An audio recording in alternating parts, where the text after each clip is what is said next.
Shut the f*** up, you little prick. Yeah? Yeah. Go ahead. Come on, get him out of here. We are living in perilous times, very dangerous times, very sad times. We are living in times where people are becoming desensitized to violence. It is a new normal. At this point in our history as humans, there's no difference between us and cavemen. Nobody deserves to get executed in public. Nobody deserves to get killed in front of their family, their little kids, their wife, their loved ones, especially over disagreements that could be settled verbally. After what happened yesterday, I think we all need to band together as human beings, regardless of faith, creed, race, sex, nationality, ethnicity. We all, as human beings, civilized human beings, need to come together and criticize the murder of the Palestinians that died at the hands of the IDF. The ones that got burnt, that are being starved to death, that are being used as target practice in Palestine. The world needs to come together. We cannot say that what is good for the goose is not good for the gander. And I get it. You know, when I started, at first, you would have thought I was going to speak about Charlie Kirk. And while I think his death was despicable because it goes back to that which I say the world is becoming desensitized to violence, and I think that is a very, very, very, very dangerous route humanity is going. And even more dangerous than this proclivity to blood, mayhem, carnage, and chaos, I believe, is the love of hypocrisy, the love of whitewashing something that is obviously bad, which is where Charlie Kirk comes into the discussion. Now, we witnessed something I think most people that are not on the battlefront should witness. We witnessed something that people that are not at war should ever witness. We witnessed what most civilians should never have their eyes fall upon. And rightfully so, most people condemned it or reacted with shock. Now you understand why a lot of soldiers go into combat and a lot of them come back with PTSD. True, Charlie Kirk's murder at the hands of his assailants should be condemned by everyone. This is very well agreed upon. But for the last 2 years, and if we are to really go back the last 75 years, the people of Palestine have been going through the same thing over and over. The people of Palestine in the last 2 years have had generations of people killed, decimated, lineages erased, as if they never walked the soil of the earth.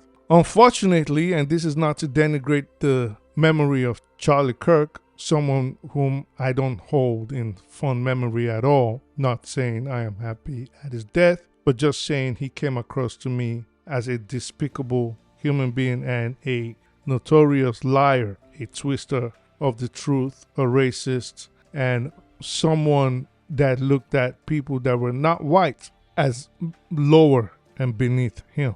Unfortunately, in the morning of his death or in the condemnation of it, there is this newfound whitewashing that is going on. All of a sudden, Charlie Kirk is no longer this person that called Justice Ketanji Brown a DEI hire, called MLK a bad man, called for the elimination of Muslims, called for increased attacks in Gaza, laid all kinds of blames at the doorsteps of Latinos for the crimes being committed in the United States, called black people violent criminals, and even suggested that we were better off as slaves. We were better off during the Jim Crow era. So it is astonishing, or maybe not, at the whitewashing going on. All of a sudden, this guy that was very vile in his speech, very wicked in his outlook, a person that said empathy was a sign of weakness, is now all being elevated as a martyr.